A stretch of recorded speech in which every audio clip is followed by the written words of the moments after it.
जी गुरु जी, राधे राधे। स्वागत है आपका उसमें। गुरुर्ब्रह्मा गुरुर्विष्णु गुरुर्देवो महेश्वराय। गुरुर् साक्षात् परम ब्रह्म तस्मै श्री गुरुवे नमः।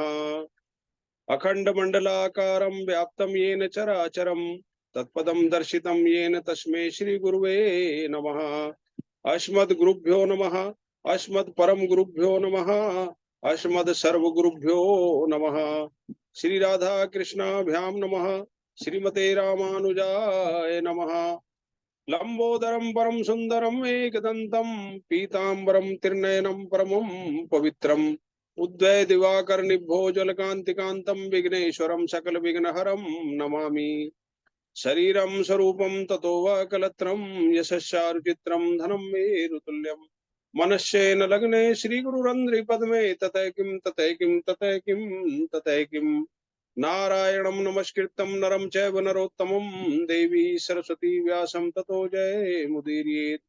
जयतु देवो देवकी नंदनोऽयं जयतु कृष्णो वृष्णिवंश प्रदीपः।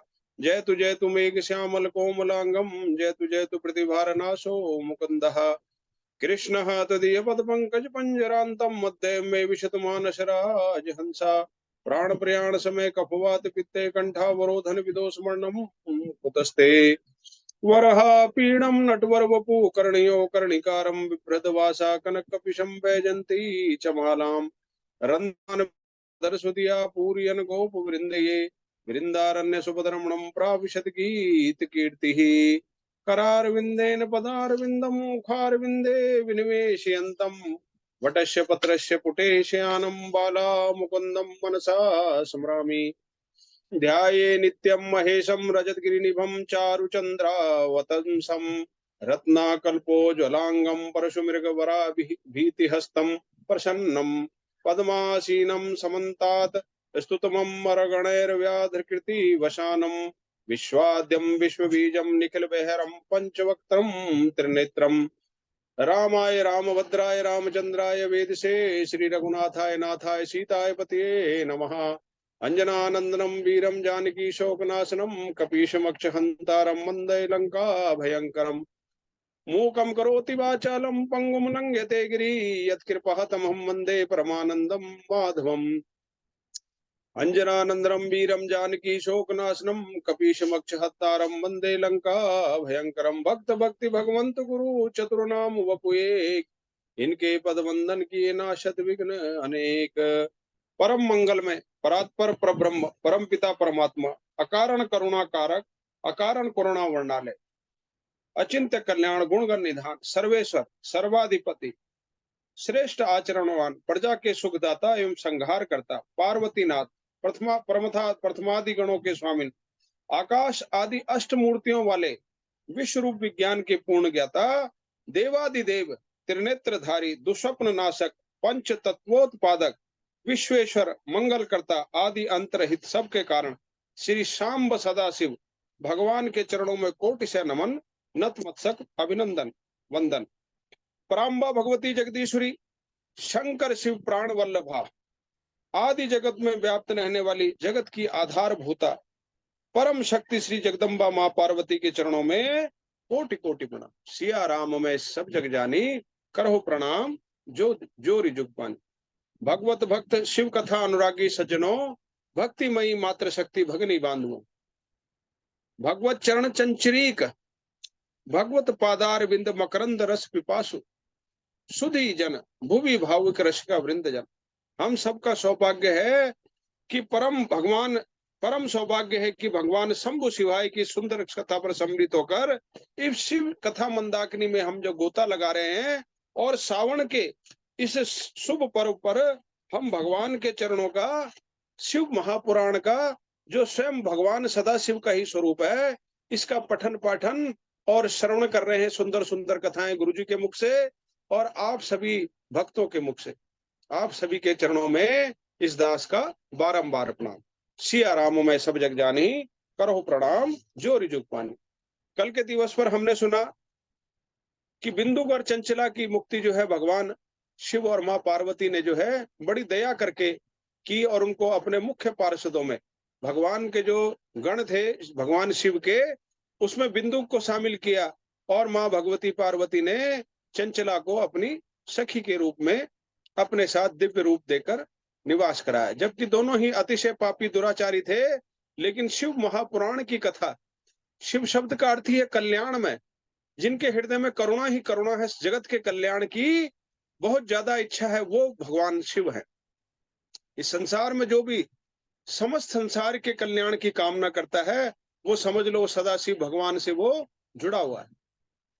योगियों की भाषा में कुछ कहना चाहूं तो महात्माओं ने कहा कि हृदय चक्र में शिव का वास है। हमारा जो हृदय चक्र है, चौथा चक्र, पहला चक्र स्वादिष्ट मूलाधार, दूसरा स्वादिष्ठान, तीसरा मणिपुर और चौथा हृदय चक्र। तो हृदय चक्र में भगवान शिव और पार्वती का माता का वास है, और जब ये चक्र खुलता है तब हम सारे संसार के कल्याण की बात सोचते हैं। जिसका हृदय चक्र नहीं खुला वो संकुचित विचारधारा का आदमी होता है। तो शिव तत्व से जो परिचित हो गया, वो सदा इस संसार के कल्याण के लिए, चाहे कोई उसे कितना भी नुकसान पहुंचाए, चाहे कोई उसे कितनी भी गालियां दे, लेकिन वो शांत रूप से जो है भगवान शिव कल्याण कल्याण रूप से जो है वो सबका कल्याण करने की उसके मन में भावना रहती थी, किसी से द्वेष भाव नहीं है। इसी प्रकार से भगवान शिव और मेरी माता पार्वती जो है, भगवती जगदम्बा, सबके कल्याण के लिए, चाहे वो अतिशय पापी, अगर एक बार भी उसने शिव पुराण सुन लिया तो उसका बेड़ा पार हो गया।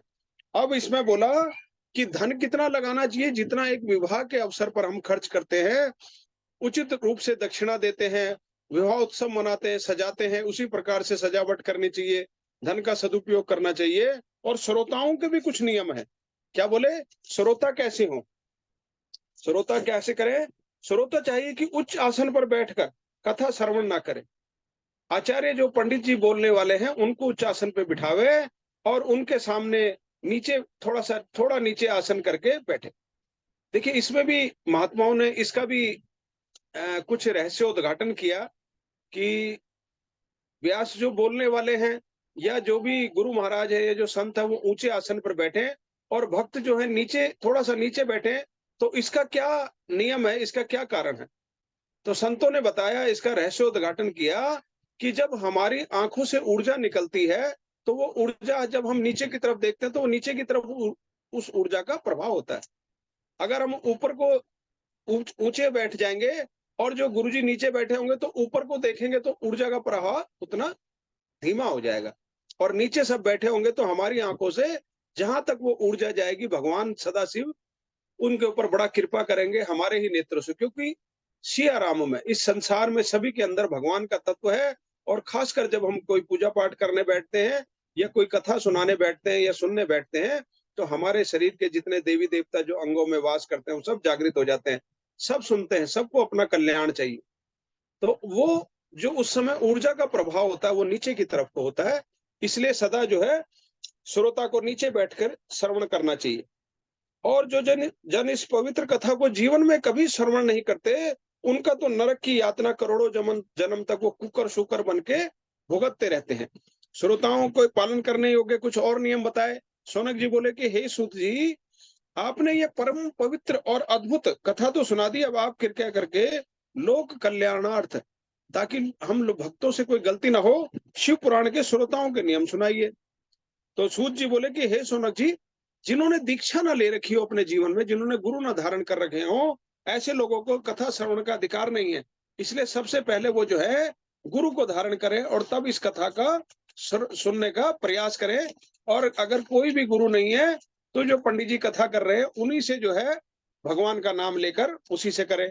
कथावर्ती को, जो कथा सुन रहे हैं, ब्रह्मचर्य व्रत का पालन करना है, स्त्री प्रसंग नहीं करना, मन वाणी कर्म से ब्रह्मचारी रहना है, भूमि पर शयन करना है, शुद्ध होकर भक्ति पूर्वक शिव पुराण सुनते हुए उपवास करके एक ही समय भोजन करना है।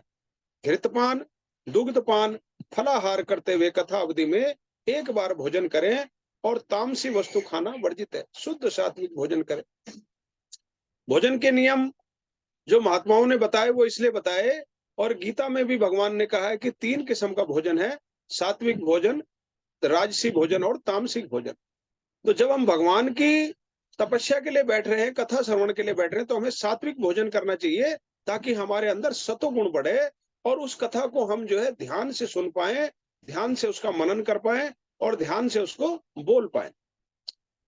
तो ये सब इस कथा के लिए इसके नियम है। श्रोताचक को चाहिए कि नित्य प्रति कथा मंडप पर बने सभी मंडल वेदियों का पूजन करे।